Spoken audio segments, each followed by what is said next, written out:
Yuk jadi bagian dari dakwah kami. Dukung operasional dakwah dan sosial kami, raih pahala amal jariah yang terus mengalir sampai hari kiamat. Assalamualaikum warahmatullahi wabarakatuh. Alhamdulillah wassalatu wassalamu ala Rasulillah. Segala puji dan puja kehadirat Allah Subhanahu wa taala, juga salawat dan taslim kepada Nabi besar Muhammad sallallahu alaihi wa ala alihi wa sahbihi wasallam.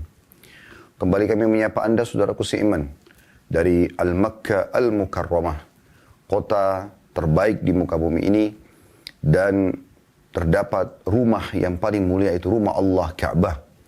Setelah kemarin alhamdulillah kami sudah menyelesaikan ibadah umrah bersama jamaah Uhud Tour. Semoga Allah Subhanahu wa taala menerima ini dengan pahala yang sempurna, dan semoga seluruh jemaah umrah khususnya dari Indonesia, dari travel manapun dan dari seluruh muka bumi ini diterima amal ibadah mereka dengan pahala yang sempurna, baik umrah-umrah yang lalu, haji, umrah-umrah yang sedang dikerjakan, itu juga dengan haji dan umrah yang akan dikerjakan nanti.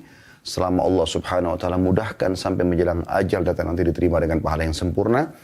Dan semoga Anda yang mengikuti acara ini live ataupun siaran ulang, secara khusus tentunya dari negara tercinta Indonesia dan seluruh muka bumi ini, kaum muslimin dan muslimat yang belum mendapatkan kesempatan untuk melaksanakan ibadah mulia ini, semoga Allah Subhanahu wa taala memudahkan untuk Anda, juga tentu diterima dengan pahala yang sempurna. Allahumma amin. Dan kita akan masuk teman-teman sekalian, melanjutkan di hari ini lanjutan bahasan buku kita Ambillah Akidahmu, yang ditulis oleh Syekh Muhammad Jamil Zainu, yang sudah beberapa hari selama di kota Rasulullah SAW Al-Madinah Al-Munawwarah kita sudah membedah bab-babnya, dan kita akan masuk ke bab baru pada kesempatan ini, yaitu beramal sesuai dengan Al-Quran dan Al-Hadith atau dalam kurung As-Sunnah. Teman-teman sekalian, kita perlu mengetahui bahwasanya Allah Subhanahu wa taala sudah menurunkan kitab yang menjadi petunjuk. Dalam Al-Quran Allah katakan hudan linnas. Kemudian juga menjadi penjelas atas semua yang dibutuhkan oleh manusia. Ubayyinatin minal huda wal furqan. Dan menjadi penjelas terhadap kebenaran-kebenaran ya, atas petunjuk tersebut, dan juga furqan, pembeda antara mana yang benar, mana yang salah, mana yang hak dan mana yang batin. Al-Quran lengkap, tidak membutuhkan lagi tambahan, dan sudah tersempurnakan dari masa Nabi SAW. Kita bicara fase manusia di muka bumi ini, sudah turun beransur-ansur selama 23 tahun, 13 tahun fase Mekah, surah-surah Al-Quran dikenal dengan surah Al-Makkiyah, dan juga 10 tahun di Madinah yang dikenal dengan surah Al-Madaniyah, karena turun di kota Madinah. Dan seorang muslim pada saat berpegang pada kitab Allah Al-Quran ini, dipastikan dia tidak akan pernah sesat dan salah selamanya. Karena inilah rujukan utama yang Allah Subhanahu wa taala perintahkan kita untuk berpegang padanya. Demikian pula Al-Quran ini didampingi dengan penjelasan lebih rinci dari penyampaian Nabi SAW. Sebagaimana beliau bersabda, "Ala inni utitul Qur'ana wa mithlahu ma'ah." Sesungguhnya aku diberikan Al-Quran dan yang serupa dengannya. Pada saat Allah Subhanahu wa taala mengatakan wa aqimus shalah, dirikanlah salat, maka datanglah rincian itu dalam hadis Nabi sallallahu alaihi wasallam. Apapun yang datang dalam Al-Quran yang butuh tambahan rincian, maka Allah Subhanahu wa taala menyampaikannya melalui lisan Nabi Muhammad sallallahu alaihi wasallam yang dikenal dengan As-Sunnah, atau kalau perkataan perbuatan khusus Nabi dikenal dengan Al-Hadith. Dan setiap muslim harus berpatokan pada keduanya. Dan Nabi SAW sudah mengatakan, taraktu fikum amran, ma in tamassaktum bihima lan tadillu abada. Aku meninggalkan kepada kalian dua perkara. Kalau kalian berpegang teguh padanya, maka kalian tidak akan pernah sesat selamanya. Kitabullah wa sunnati. Kitab Allah dan sunnahku. Kemudian poin yang tidak kalah penting teman-teman sekalian. Al-Quran dan sunnah bukan hanya sekedar menjadi rujukan buat kita, tapi harusnya kita ikuti dengan tambahan sesuai dengan pemahaman para salafus saleh. Karena sekarang semua muslim mengatakan rujukan saya Al-Quran, rujukan saya juga hadis Nabi, tapi sesuai dengan pemahaman dia. Apa yang dia fahami dengan akalnya sendiri, dengan lingkungan dia yang mungkin jauh dari Islam, Kemudian dia mengatakan beginilah Al-Quran berkata, beginilah hadis berkata. Padahal sebenarnya bukan itu yang dimaksud. Makanya Al-Quran, ayat-ayatnya sebagian besar ayatnya ada sebab nuzul, sebab turunnya, agar kita tahu kenapa ayat itu turun dan dalam kasus apa supaya kita bisa menerapkan dalam kehidupan kita. Begitu juga dengan hadis-hadis Nabi SAW. Banyak di antara hadis tersebut ada sebab urut, sebab disebutkannya hadis tersebut agar kita mempelajarinya. Dan yang paling faham tentang penerapan kedua daripada panduan umat Islam ini adalah Nabi Muhammad SAW. Maka beliau tidak meninggal dunia kecuali sudah menyampaikan seluruhnya. Dan itu dapat terlihat dari sikap dan perbuatan para sahabatnya. Karena sahabat Nabi Ridwanullah alaihim, mereka lah yang menjadi mertua Nabi, menjadi anak mantu Nabi, menjadi sahabat-sahabat Nabi, tetangga Nabi. Ya, semuanya mereka melihat dengan mata kepala perbuatan-perbuatan Nabi SAW. Mereka mendengarkan wahyu yang disampaikan secara langsung dari lisan Nabi SAW. Maka mereka orang yang paling faham. Maka kita harus memahami Al-Quran dan Sunnah sesuai dengan pemahaman para sahabat Ridwanullah alaihim. Sesuai pemahaman para tabi'in, para tabi'in yang terus turun-temurun menyampaikan kepada kita tentang bagaimana pemahaman tentang ayat ini, bagaimana pemahaman tentang hadis tersebut. Maka dengan ini tidak akan pernah ada perubahan dalam alur agama ini. Tapi kapan Anda memahami Al-Quran dan Sunnah sesuai dengan hawa nafsu Anda sendiri, sesuai dengan Anda yang Anda fahami dari retorika bahasa atau terjemahan mungkin, ya, maka itu belum sesuai. Ya, kalau seandainya tidak mengikuti apa yang difahami oleh para salafus saleh kita. Karena mereka lebih faham masalah itu. Anda coba cari tahu apa perkataan Ibnu Abbas radhiyallahu anhu dalam ayat ini. Beliau punya tafsir. Beliau banyak pendapat dalam masalah ini. Banyak dinukil ya tentang perkataan beliau. Tentang pemahaman hadis-hadis Nabi SAW. Dinukil dari Abdullah bin Umar, Abdullah bin Abbas, Abdullah bin Mas'ud, Abdullah bin Amr bin As, Abu Hurairah, Anas bin Malik. Banyak sekali Jabir bin Abdullah. Banyak sahabat-sahabat yang dalam kehidupan mereka, mereka terapkan hadis-hadis tersebut. Mereka fahami dan hafal serta mengamalkan ayat-ayat Al-Quran. Maka kita melihat riwayat hidup mereka, bagaimana mereka menjalankan dan bagaimana mereka memahami supaya kita tidak keliru. Ini yang dimaksudkan insya Allah. Baik, beranjak daripada yang kita berikan tadi dalam pembukaan itu, kita akan coba perluas bahasannya dengan apa yang ditulis oleh Syekh Muhammad Jamil Zainur rahimahullah. Beliau seperti kemarin-kemarin retorikanya dengan pertanyaan. Pertanyaan pertama, mengapa Allah menurunkan Al-Quran? Maka jawabannya, Allah Ta'ala menurunkan Al-Quran agar kita dapat beramal sesuai dengannya. Ya, sesuai dengannya. Sebagaimana Allah telah berfirman dalam surah Ar-Ra'd ayat 3. Potongan ayatnya, A'udzu billahi minasyaitonir rajim, ittabi'u ma unzila ilaikum min rabbikum. Al-ayah. Pegang bukunya ada titik-titik, di situ harusnya masih ada lanjutan ayat, tapi ini saksi bahasannya. Ikutilah apa yang telah diturunkan kepadamu dari Rabb-mu. Jadi Al-Quran, kita disuruh diperintahkan Nabi oleh Allah SWT untuk mengikuti Al-Quran. Kemudian Nabi SAW juga bersabda, Iqra'ul Qur'ana wa'malu bihi wa la tajfu anhu. Artinya bacalah Al-Quran dan beramallah berdasarkan Al-Quran itu. Janganlah kalian menjauhkan diri darinya. Hadis ini sahih diriwayatkan oleh Imam Ahmad. Jadi ini fungsi Al-Quran untuk dibaca dan difahami serta diterapkan dalam kehidupan kita sehari-hari. Jadi bukan hanya sekedar beli Al-Quran Bapak Ibu sekalian, kalau Anda pajang di rak rumah Anda atau di rak perpustakaan Anda, atau sekedar Anda download dalam bentuk aplikasi di HP Anda, tanpa Anda pernah membacanya, memahami maknanya, mentadaburi ya, mempelajari hukum-hukumnya, apalagi sampai menghafal dan menerapkannya. Padahal sebenarnya harus setiap muslim itu tergambarkan Al-Quran dalam lika-liku kehidupannya. Bahkan dalam semua pola hidupnya. Pola fikir, pola makan, minum, tidur, pergaulan. Mohon maaf. Semuanya harus tergambarkan Al-Quran. Apa yang Al-Quran katakan, maka itulah yang dia lakukan, yang dibolehkan. Yang dilarang, maka dia akan jauh dari larangan tersebut. Pertanyaan kedua. Apa hukum beramal sesuai dengan hadis yang sahih?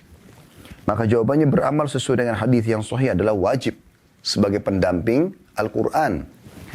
Allah subhanahu wa ta'ala telah berfirman dalam surah Al-Hasyr ayat 7 yang membuktikan bahwasanya memang kita harus mendampingkan Al-Quran dengan hadis Nabi SAW. Ya. Sebagaimana Allah sebut dalam surah Al-Hasyr ayat 7 yang berbunyi, potongan ayat ya, ada titik-titik sebelumnya, berarti ada potongan ayat sebelumnya dan ada titik-titik sesudahnya. Maka saksi bahasan di tengah-tengah ayat di sini diambil oleh beliau. Bunyinya, a'udzubillahi minasyaitonirrajim, wa ma ataakumur rasulu fakhudhu wa ma nahakum anhu fantahu. Apapun yang diberitahukan Rasul kepadamu maka terimalah. Dan apa yang dilarangnya bagimu maka tinggalkanlah. Juga sabda Nabi SAW di dalam hadis ya, yang sahih diriwayatkan Imam Ahmad, kata Nabi SAW, fa'alaikum bisunnati wa sunnatil khulafa'il mahdiyyin ar-rasyidin tamassaku biha. Kewajiban bagi kalian berpegang pada sunnahku dan sunnah khulafa yang mendapat petunjuk dan bimbingan. Berpeganglah dengan kuat padanya. Jadi kita disuruh berpegang pada sunnah Nabi SAW dan sunnah khulafa'ur rasyidin.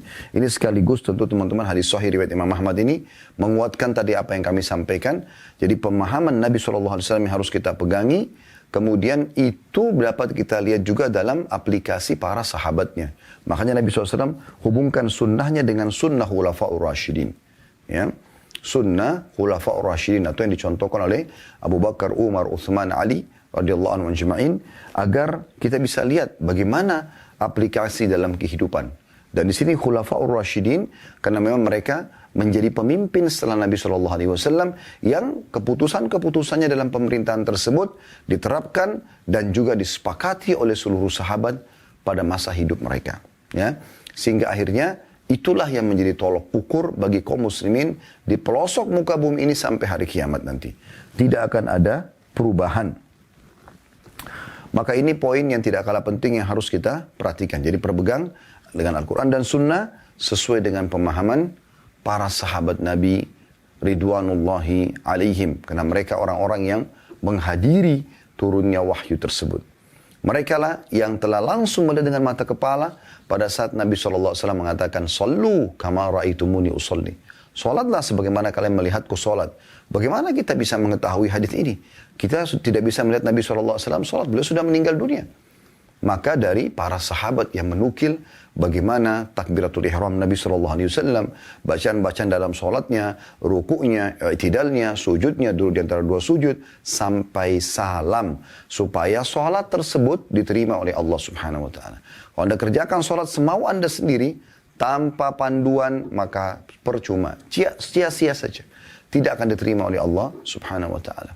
Makanya pernah ada orang di kota Basra, dalam salah satu riwayat yang dinukil dari Imam Hasan Basri rahimahullah, selepas sholat asar orang itu sholat langsung di pinggir masjid. Imam Hasan Basri ingin bertanya padanya selepas salam. Tapi habis salam 2 rakaat, dia sholat lagi 2 rakaat. Imam Hasan Basri lalu berdiri dan duduk di belakangnya. Baru mau ajak ngomong, setelah salam langsung dia berdiri tanpa ada jeda untuk sholat 6 rakaat. Begitu terus sampai 8 rakaat, dia masih mau berdiri lagi. Setelah salam di rakaat yang ke-8. Maka Hasan Basri memegang tangannya lalu bertanya, apa yang kau kerjakan?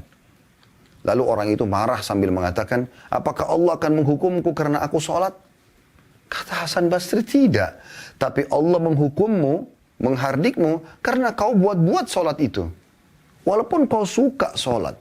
Tapi 8 rakaat selepas asar, dari mana dalilnya? Mana ada buktinya? Apakah kita lebih baik daripada Nabi dan para sahabat yang tidak pernah mengerjakannya? Maka ini penting. Mengikuti sunnah Nabi SAW dan contoh dari para sahabat akan memperlihatkan kepada kita betapa mudahnya agama Islam itu. Sebagaimana sabda Nabi SAW, ad-dinu yusr. Agama ini mudah. Mengikuti sunnah Nabi sangat mudah untuk diamalkan. Bahkan sangat murah di beberapa kegiatan-kegiatannya. Mengikuti sunnah Nabi SAW tidak butuh biaya yang besar. Orang kalau meninggal dunia, disunnahkan laki-laki menggunakan 2 lembar kain kafan, perempuan 5 lembar kain kafan untuk menutup seluruh tubuhnya. Lalu kemudian dikubur, dan kuburan tersebut sesuai dengan sunnah Nabi adalah gundukan tanah dan batu nisan. Maka mudah dan murah. Tapi kapan orang ingin keluar dari jalur ini, dia akan temukan kesulitan dan juga akan lebih mahal. Sebagaimana Anda bisa lihat. Maka sunnah Nabi SAW sangat luar biasa murahnya. Dan mudahnya. untuk diamalkan. Maka ini kemudahan dalam agama Islam. Jangan Anda persulit. Dan lanjutan hadis tadi kata Nabi SAW, dan tidak ada orang yang menyusahkan dirinya dalam agama ini, kecuali pasti agama itu akan mengalahkannya. Maksudnya akan jadi sulit buat dia. Dasarnya mudah, tapi dia yang persulit. Oleh karena itu teman-teman sekalian, cukupkan dengan apa yang dicontohkan oleh Nabi dan juga sahabatnya ridwanullahi alaihim. Kemudian pertanyaan ketiga kata beliau, bisakah kita mencukupkan dengan Al-Quran saja tanpa hadis? Ya, seperti ada kelompok yang mengaku Quraniyun, ya. Gak perlu pakai hadis, Al-Quran saja. Maka jawabannya tidak. Kita tidak bisa demikian. Karena Allah Subhanahu wa taala telah berfirman dalam surah An-Nahl ayat 44. Dalam Al-Quran dijelaskan sendiri masalah itu. Ada titik-titik, artinya ada potongan awal ayat. Kalau Anda buka aplikasi Al-Quran Anda, An-Nahl ayat 44. Lalu potongannya adalah A'udzu billahi minasyaitonir rajim wa anzalna ilaika dzikra litubayyana lin-nasi ma nuzzila ilaihim wa la'allahum yatafakkarun. Dan kami turunkan kepadamu Al-Quran agar kamu menerangkan pada umat manusia apa yang telah diturunkan kepada mereka dan supaya mereka memikirkannya. Maksudnya Al-Quran turun, tapi butuh dijelaskan. Nabi SAW menjelaskan. Dan dalam penjelasan ditambahkan oleh Nabi SAW sesuai dengan perintah Nabi. Sesuai dengan perintah Allah. Nabi cuma menyampaikan. Yang dikenal dengan Al-Hadith atau As-Sunnah lebih umum. Dan itu berjalan dengan hadis Nabi SAW, sejalan dengan hadis Nabi SAW yang sahih, yang diriwayatkan oleh Abu Dawud dan juga yang lainnya. Kata Nabi SAW, ala inni utitul kitaba wa mithlahu ma'ah. Sesungguhnya, atau ingatlah, sesungguhnya aku telah diberi Al-Quran dan yang serupa dengannya. Dalam kurung yaitu hadis. Bersama dengan itu. Ya, jadi tidak benar orang kalau Al-Quran saja. Ya. Karena rincian daripada beberapa bentuk ibadah dalam Al-Quran ada dalam hadis Nabi SAW. Ya. Makanya Nabi SAW pada saat turun ayat tentang wa aqimus shalah, dirikanlah salat, beliau mengatakan sallu kama ra'aitumuni usolli. Salatlah sebagaimana kalian melihat aku salat. Pada saat Allah SWT mengatakan wa atuz zakah, tunaikanlah zakat. Datanglah hadis-hadis Nabi SAW merincikan. Kalau sapi itu haulnya 1 tahun, maka kalau jumlahnya 30 ekor baru keluar zakatnya. Domba itu kalau sudah 40 ekor, baru kemudian masa 1 tahun keluar zakatnya dari hewan itu sendiri. Begitu unta, kalau 5 ekor dalam 1 tahun, maka keluarlah zakatnya. Kemudian rincian juga tentang zakat emas dan perak serta uang. Ya, ada masa 1 tahun. Kemudian kalau nilainya senilai dengan 85 gram emas dikeluarkan 2,5%. Rincian ini akan kita temukan dari penyampaian baginda Nabi SAW. Turun ayat-ayat tentang haji misalnya. Maka datanglah ya, Nabi SAW mempraktikkan haji lalu mengatakan khudhu anni manasikakum. Ambil manasik haji dariku. Maka para sahabat memperhatikan semua. Nabi SAW jalan kemana, apa yang Nabi lakukan, bagaimana ihramnya Nabi, bagaimana Nabi waktu tahallul, semua diikutin sesuai dengan contoh Nabi SAW. Allah SWT suruh berjihad, maka dicontohkan cara jihad oleh Nabi SAW. Disampaikan adab-adab dalam jihad itu. Pada saat juga turun ayat-ayat tentang puasa Ramadan, maka Nabi SAW mencontohkan puasa Ramadan itu. Dan juga menjelaskan kepada para sahabat mana yang membatalkan, mana yang tidak membatalkan, mana yang juga punya rukhsah atau keringanan-keringanan bagi orang yang tidak mampu untuk melaksanakannya di waktu itu. Boleh diganti di hari lain seperti wanita haid, orang yang sakit. Kemudian juga bisa mengganti puasa tersebut dengan fidyah bagi orang yang sudah sama sekali tidak mampu seperti orang yang sudah pikun tapi masih hidup. Mereka sudah tidak mampu lagi melaksanakan atau punya penyakit kronis yang tidak mungkin puasa Ramadan. Na'udzubillah, semoga Allah selamatkan kita dari itu semua. Tapi mereka bisa mengganti dengan fidyah. Nah, ini semua butuh rincian dari hadis-hadis Nabi sallallahu alaihi wa ala alihi wa sahbihi wasallam. Pertanyaan selanjutnya yang keempat adalah, bolehkah kita mendahulukan pendapat yang lain atas firman Allah dan sabda Rasulullah sallallahu alaihi wasallam? Misalnya perkataan dosen, ya, perkataan guru, ya, perkataan orang tua, ya, tapi bentrok dengan perkataan Allah dan Rasulnya. Kata beliau, tidak, kita tidak boleh melakukan hal itu. Karena Allah subhanahu wa ta'ala telah berfirman dalam surah Al-Hujurat ayat 1. A'udzu billahi minasyaitonir rajim. Ya ayyuhalladzina amanu la tuqaddimu baina yadayillahi wa rasulih. Al-ayah.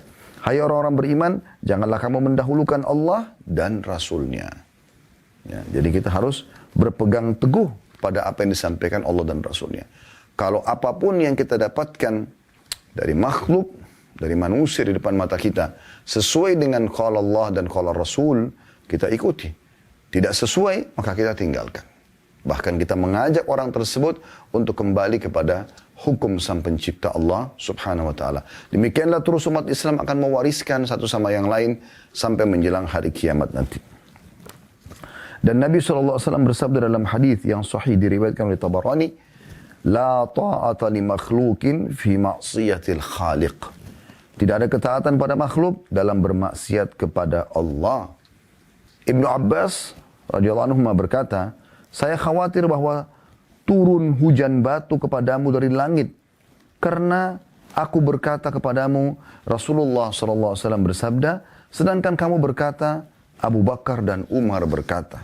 Ya, Anda bisa bayangkan ya bagaimana Abdullah ibn Abbas radhiyallahu anhu menegur para sahabat, para tabi'in yang lain pada saat beliau menasihati sambil mengatakan Rasulullah SAW bersabda. Masih ada yang mengatakan, tapi kan Abu Bakar, tapi kan Umar. Pada Abu Bakar sama Umar ini mertua Nabi. Dan memang Nabi pun memuliakan keduanya. Tapi beliau mengatakan, saya khawatir turun hujan batu dari langit. Karena saya mengatakan Rasulullah SAW bersabda, kamu masih mengatakan Abu Bakar dan Umar berkata. Itu Abu Bakar sama Umar. Bagaimana kalau hanya guru kita saja, dosen kita saja, ya, atau orang tua kita. Selama itu bertolak belakang dengan Al-Quran dan Sunnah, maka kita menasihati mereka. Kalau ini tidak sesuai. Ya. Nah, ini perlu disampaikan. Karena kadang-kadang ada orang berbicara tanpa ada batas. Bahkan ilmunya tidak ada. Saya pernah menghadapi di salah satu kelas kami, seorang profesor di Indonesia, mengajarkan tentang ilmu sosial budaya pada saat itu. Kami lagi S2 di kota Makassar. Beliau masuk kemudian mengajarkan tentang sosial budaya. Cukup banyak budaya di Indonesia yang diceritakan. Kemudian dia sempat berbicara karena kami lagi di Sulawesi Selatan di Makassar. Dia mengatakan ada tradisi orang Bugis Makassar kalau masuk ke dalam kamar mandi kaki kiri keluar pakai kaki kanan. Kalau saya masuk kamar mandi saya mundur pun tidak masalah. Ini seorang profesor dan saya masih ingat beliau sudah putih rambutnya dan sudah tua. Di atas 65 tahun mungkin umurnya. Ya seingat saya. Dan itu nyata gitu. Tidak ada satupun mahasiswa yang berbicara lalu saya izin untuk saya bicara. Saya bilang maaf Pak Prof. Kalau yang Anda bahasakan tadi ini, khusus poin ini tadi, ini bukan tradisi orang Bugis Makassar. Tapi ini adalah sunnah Nabi Muhammad SAW.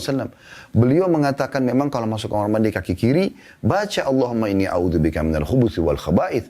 Baca doa ya Allah selamatkan aku dari syaitan laki-laki dan syaitan perempuan. Dan kalau keluar dengan kaki kanan sambil membaca gufranak, pengampunan wahai Tuhanku. Anda bisa bayangkan seorang profesor muslim sudah tua, masih belum tahu tentang hal yang seperti ini. Tapi itu bukan aib. Karena bisa saja mungkin belum sampai pada beliau. Semoga Allah berikan hidayah. Ya kan? Kemudian dia langsung mengatakan, oh begitu ya. Saya bilang iya. Kalau Anda butuh bukti, saya akan datangkan buku hadisnya insya Allah pekan depan. Gitu kan? Karena waktu itu saya tidak punya persiapan untuk memperlihatkan ini buku rujukannya. Gitu. Ya, jadi harusnya kita berbicara ya, sesuai dengan apa yang diajarkan oleh Allah dan Rasulnya. Dan jangan kita fanatik dengan hal-hal atau apalagi menyinggung hal-hal yang memang tidak kita ketahui. Allahu a'lam. Pertanyaan yang kelima, apa yang harus kita lakukan jika terdapat perbedaan pendapat dalam masalah agama? Jawabannya, kita harus mengembalikan pada Al-Quran dan As-Sunnah yang sahih. Sebagaimana Allah SWT berfirman dalam surah An-Nisa ayat 59. Ada dua pendapat, A dan B. Kita lihat mana pendapat mereka yang kembali kepada dalil. Pada Al-Quran dan Sunnah. Dalam surah An-Nisa ayat 59 berbunyi a'udzubillahi minasyaitonirrajim titik-titik fa in tanaza'tum fi syai'in faruddu ila Allahi war rasul in kuntum tu'minuna billahi wal yawmil akhir dzalika khairun wa ahsanu ta'wila. Kemudian jika kamu berlainan pendapat tentang sesuatu, maka kembalikanlah ia kepada Allah atau Al-Quran dan Rasul sunnahnya. Jika kamu benar-benar beriman kepada Allah dan hari kemudian, yang demikian itu lebih utama bagimu dan lebih baik akibatnya. Juga sabda Nabi SAW, fa'alaikum bisunnati wa sunnatul khurafa'ir mahd. Fa'alaikum bisunnati wa sunnatil khurafa'il mahdiyin al-rashidin al-tamassaku biha. Kewajiban kalian adalah berpegang pada sunnahku dan sunnah khulafa yang mendapat petunjuk dan bimbingan. Berpeganglah dengan kuat kepadanya. Berpegang kuatlah Ya, berpeganglah dengan kuat padanya. Hadis ini hadis sahih diriwayatkan oleh Ahmad. Ya. Jadi kita selalu kembali kepada dalil. Jangan fanatik dengan pendapat kita atau pendapat guru kita. Tapi kalau dalilnya jelas, kita siap untuk kembali kepada dalil yang benar. Sehingga waktu kita tidak sia-sia ke depan. Ya, daripada Anda beribadah tapi sebenarnya tidak ada rujukannya, maka percuma waktunya, sia-sia. Tidak akan diterima oleh Allah subhanahu wa ta'ala. Kemudian pertanyaan ke-6, bagaimana cara kita menunjukkan cinta kepada Allah dan Rasulnya? Jawabannya, dengan memenuhi dan mengikuti perintah Allah dan Rasulnya. Sebagaimana firman Allah Ta'ala dalam surah Al-Imran ayat 31. A'udhu billahi minasyaitonir rajim. Qul in kuntum tuhibbunallaha fattabi'uni yuhibbukumullah wa yaghfir lakum dhunubakum wallahu ghafurur rahim.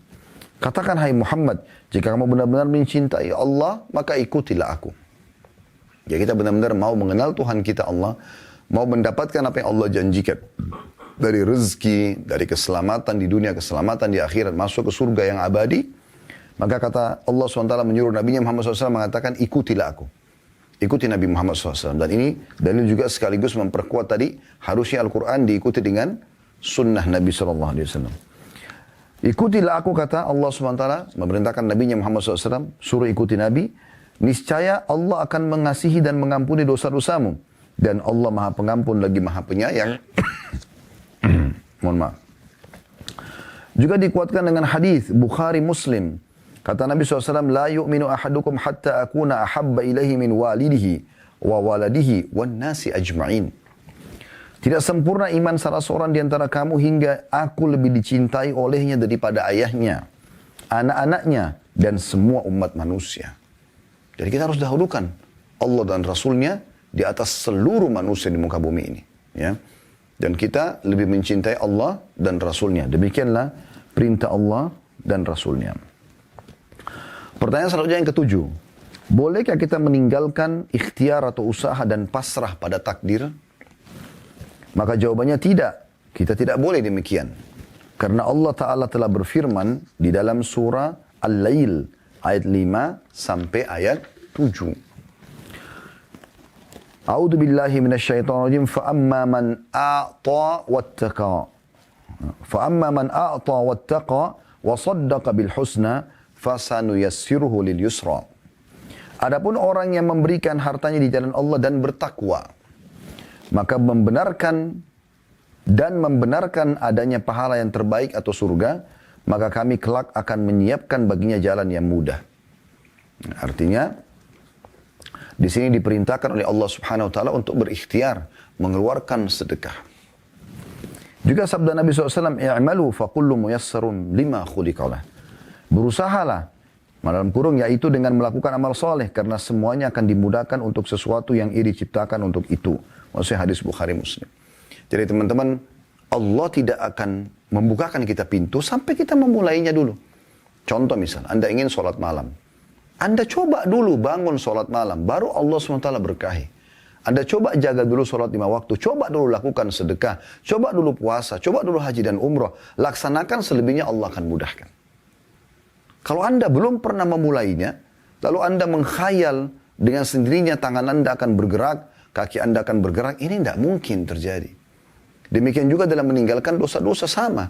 Mengerjakan amal soleh Anda harus memulainya, meninggalkan dosa juga Anda harus yang memberhentikannya. Lalu kemudian Allah Subhanahu wa taala mudahkan Anda melanjutkan taubat Anda itu. Kalau Anda mengkhayal, kenapa enggak taubat ya? Iya ya, kapan ya? Seakan-akan menunggu tangan turun dari langit, maka itu tidak mungkin terjadi. Oleh karena itu harus kita berikhtiar, gitu kan? Sakit Allah ujikan, Allah tidak suruh kita vakum, ikhtiar. Suruh sabar, apa itu sabar? Menerima keputusan Allah, lalu ikhtiar mencari jalan keluar. Bangun tidur pagi flu, sakit. Terima dulu, oh Allah lagi uji saya. Bangun tidur, pasangan kita meninggal, anak kita meninggal. Oh terima dulu. Lalu ikhtiar, bergerak. Ya. Coba ke dokter berobat, minum air hangat, minum susu, minum apa saja. Atau tadi urus jenazah orang yang sudah meninggal, kita terima sebagai keputusan Allah SWT. Lalu coba kita perbanyak amal soleh buat dia yang ada perintahnya dalam hadis-hadis Nabi SAW. Maka itu kita bisa lakukan. Tapi kalau duduk saja vakum, nggak mungkin. Ya. Makanya pernah ada orang-orang yang duduk di masjid selepas sholat, lalu Umar lihat, Umar tanya radhiyallahu anhu, zaman khilafah beliau, kalian buat apa di sini? Mereka mengatakan, kami ini tunggu-tunggu saja. Ya. Tawakal kepada Allah saja, ada rezeki datang yang sudah, kalau enggak. Lalu Umar marah pada mereka sambil mengatakan, janganlah seorang dari kalian duduk sambil mengatakan, ya, semoga rezeki datang, sementara dia tahu Allah tidak pernah takdirkan langit akan menghujankan emas atau perak. Tentu kalau anda fahami dengan akal sehat anda bisa faham statement ini. Statement yang sangat sederhana tapi mendalam sekali. Artinya coba ikhtiar dulu keluar. Baru Allah subhanahu wa ta'ala akan memberikan kepada anda dari hasil usaha anda itu. Dan Allah jelaskan dalam Al-Quran. A'udhu billahi minasyaitanirrajim. Walladhina jahadu fina lanahdiyannahum subulana. Orang-orang yang mengikuti ya, atau berusaha dengan kuat, ya, semampu dia menuju ke jalan kami, kami akan pandu dia ke jalan-jalan kami. Kalau anda sudah mulai niat mau sholat malam, anda terbangun. Tidak cukup situ. Anda coba bangun wudu, anda bergerak, anda sholat. Allah akan mudahkan nanti.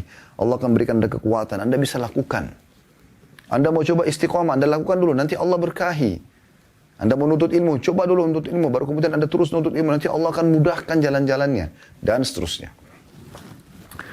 Kemudian teman-teman sekalian, dalam mengikuti sunnah-sunnah Nabi SAW ini, ya, itu ada hal-hal yang harus kita titik beratkan, yaitu kita mengerjakan sunnah-sunnah tersebut sesuai dengan yang dipandukan juga oleh ya, para sahabat, para tabi'in, ulama-ulama salaf kita. Kita mengikuti mereka. Dan tidak perlu kita menambah-nambah. Karena Allah subhanahu wa ta'ala telah berfirman dalam surah Al-Ma'idah ayat 5. Maaf, ayat 3 ini ya. Ayat 3 surah nomor 5. Yang bunyinya, di situ teman-teman kalau yang pegang bukunya ditulis surah Al-Ma'idah ayat 5. Tapi yang benar adalah surah nomor 5 ayat 3. Ya. Potongan ayat, A'udzubillahi minasyaitonirrajim.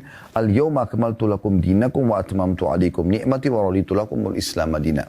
Pada hari ini kusempurnakan untukmu agamamu dan telah kucukupkan kepadamu nikmatku dan kuridhoi Islam sebagai agama untukmu. Jadi tidak perlu lagi kita menambah-nambah agama ini. Kita cukupkan dengan apa yang dicontohkan oleh Nabi sallallahu alaihi wasallam, dan kata Nabi sallallahu alaihi wasallam, "Man ahdatsa fi amrina hadza ma laysa minhu fa huwa rad." Barang siapa yang mengada-ngada sesuatu yang baru dalam urusan agama ini, maka itu akan ditolak darinya. Hadis Bukhari Muslim. Riwayat lain, fa huwa mardud. Akan tertolak walaupun baik di mata dia. Walaupun sempurna di mata dia, tapi harus sesuai dengan apa yang diajarkan oleh Nabi SAW. Kalau beliau tidak pernah ajarkan, maka jangan dikarang-karang teman-teman sekalian. Agar sesuai dengan yang diharapkan, atau diinginkan, atau diperintahkan Allah SWT, dan diinginkan oleh Allah SWT, dan Rasulullah SAW juga, maka anda akan terima balasannya. Kemudian teman-teman sekalian, dia tutup, atau penulis menutup bukunya, buku ini dengan doa mustajab. Doa mustajab, artinya beliau berharap bisa menitipkan agar kita mengamalkan doa di penutupan buku beliau. Yang pertama beliau menulis adalah doa atau hadis Nabi SAW. Ma asaba ahadan qattun hammun wala hazan. Faqala Allahumma inni abduka wabni abdika wabnu amatika nasiyati biyadika madin fiyya hukmuka adlun fiyya qada'uka as'aluka bikulli ismin huwa lak سميت به نفسك وعلمته أحدا من خلقك أو أنزلته في كتابك أو استأثرت به في علم الغيب عندك أن تجعل القرآن ربيع قلبي ونور صدري وجلاء حزني وذهاب همي إلا أذهب الله همه وحزنه وأبدله مكانه فرحا atau faraja tepatnya. Hadis ini diriwayatkan oleh Ahmad dan juga Ibn Hibban dan dinyatakan sahih. Terjemahannya, kata Nabi SAW, tidaklah seseorang dilanda duka atau kesedihan. Dan ini pasti terjadi dalam kehidupan seseorang. Jadi dalam kehidupan kita ada suka, ada duka. Ada lapar, ada kenyang nanti. Ya. Fa inna ma'al usri yusra. Ya, ada saatnya kita sakit, ada saatnya kita sehat. Begitu. Ada saatnya kita muda, ada saatnya kita tua. Gitu. Ada saatnya kita hidup, ada saatnya kita meninggal. Gitu. Dan itu semua akan selesai di urusan dunia, di akhirat nanti akan abadi. Akan muda selamanya, akan sehat selamanya. Ya. Selama dunia maka Nabi SAW berikan kita caranya. Kata Nabi SAW, tidak ada seseorang dilanda duka dan kesedihan lalu yang mengucapkan doa ini. Ya. Allahumma inni abduka. Ya Allah, sungguhnya aku adalah anak hambamu. Karena Abd ini adalah hamba laki-laki, maksudnya ayah kita. Ya Allah, aku adalah anak hambamu laki-laki. Wabnu amatika, dan anak hambamu perempuan, maksudnya ibuku. Nasiyati biyadik, ubun-ubunku ya ada di tanganmu. Madin fiya hukmuk, berlaku ya keputusanmu padaku. Adlun fiya qada'uk, sangat adil keputusanmu terhadapku. As'aluka bikulli ismin huwalak, aku memohon dengan menggunakan setiap nama milikmu. Samaita bihi nafsak, yang engkau menamakan dirimu sendiri dengannya. Aw 'allamtahu ahadan min khalqik, atau engkau ajarkan itu kepada salah satu dari hamba-hambamu. Aw anzaltahu fi kitabik, atau engkau turunkan dalam kitabmu. Aw ista'tharta bihi fi ilmil ghaibi 'indak, atau engkau pilih dalam ilmu ghaib di sisimu. An taj'al al-Qur'ana rabi'a qalbi, agar engkau menjadikan Al-Quran ya, sebagai sumber sukacita bagiku. Atau di sini sebenarnya penghibur hatiku ya. Wa nura sadri, dan cahaya dadaku. Wa jilaa huzni, dan penghilang kesedihanku. Wa dhahaba hammi, dan pelenyap dukaku, pelenyap dukaku. Kata Nabi SAW kalau dia baca ini, illa azhaballahu hammahu wa huznahu, pasti Allah akan hilangkan dukanya dan kesedihannya ya, atau kesedihan dan dukanya. Wa abdalahu makanahu faraja, dan Allah akan gantikan dengan solusi atau jalan keluar. Di sini juga ada terjemahan kebahagiaan ya. Kalau kebahagiaan berarti faraha, tapi di sini ada tulisan apakah ini jim keliru tulisnya di dalam hadis, atau memang apakah dia hak farahan berarti kebahagiaan, atau faraja itu juga bisa berarti solusi ya. Kemudian yang kedua, selain doa ini, beliau mengangkat ya doa Nabi Yunus alaihissalam yang di perut ikan. Beliau terus mengucapkan ini sampai Allah maafkan dan Allah keluarkan dari perut ikan ya. Dalam surah Al-Anbiya ayat 87 yang bunyinya a'udzubillahi minasyaitonirrajim, potongan ayat la ilaha illa anta subhanaka inni kuntu minadh dhalimin. Tidak ada ilah selain engkau, maha suci engkau ya Allah, sungguhnya aku adalah termasuk orang-orang yang zalim. Ya, dari sini kita bisa lihat Nabi Yunus alaihissalam tidak meminta kepada Allah agar dikeluarkan dari perut ikan. Tidak meminta agar dikembalikan ke kaumnya untuk berdakwah lagi yang beliau tinggalkan. Tapi beliau mengakui kesalahannya sudah. Dan Allah itu zat yang maha pengasih lagi maha penyayang. Kalau kita sudah mengakui kesalahan, Allah nggak perlu diajarin lagi untuk memberikan kita apa. Itu yang dilakukan oleh Nabi Yunus alaihissalam. Beliau terus mengatakan la ilaha illa anta subhanaka inni kuntu minadh dhalimin. Dia akui saya zalim ya Allah, maafkan saya zalim. Itu aja terus.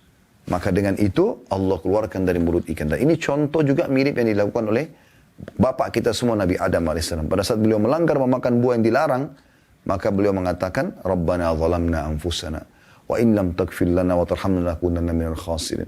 Wahai Tuhan kami telah menzalimi diri kami dengan pelanggaran ini. Kalau kau tidak maafkan kami, maka kami termasuk orang-orang yang rugi. Jadi Nabi Adam AS tidak mengatakan kembalikan saya ke surga ya Allah. Ya. Atau keluarkan kembali makanan yang haram itu supaya tidak tinggal. Tidak. Udah saya salah, saya akui ya Allah. Maka dengan begitu, Allah kembalikan Adam AS menjadi penghuni surga, tapi setelah bertugas di muka bumi ini.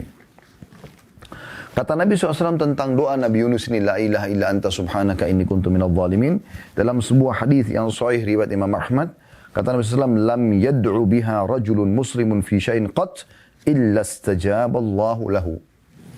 Tidak ada seorang muslim pun yang berdoa dengan doa ini pada sesuatu kecuali akan dikabulkan. Maksudnya adalah Anda ucapkan setiap kali mau berdoa apa saja, minta kesembuhan, minta rezeki, minta jodoh, selalu mengatakan dulu la ilaha illa anta subhanaka inni kuntu minadh dhalimin, baru kemudian masuk ke doa. Itu yang dimaksudkan. Kata Nabi SAW, siapapun yang berdoa dimulai dengan ini, diikutkan dengan doain Nabi Yunus, maka pasti Allah akan ijabah buat dia. Yang terakhir sebagai penutup adalah doa yang ketiga beliau ajarkan kepada kita, mengingat sabda Nabi SAW dalam hadis riwayat Imam Tirmidzi, dan hadis ini dinyatakan hadis yang sahih.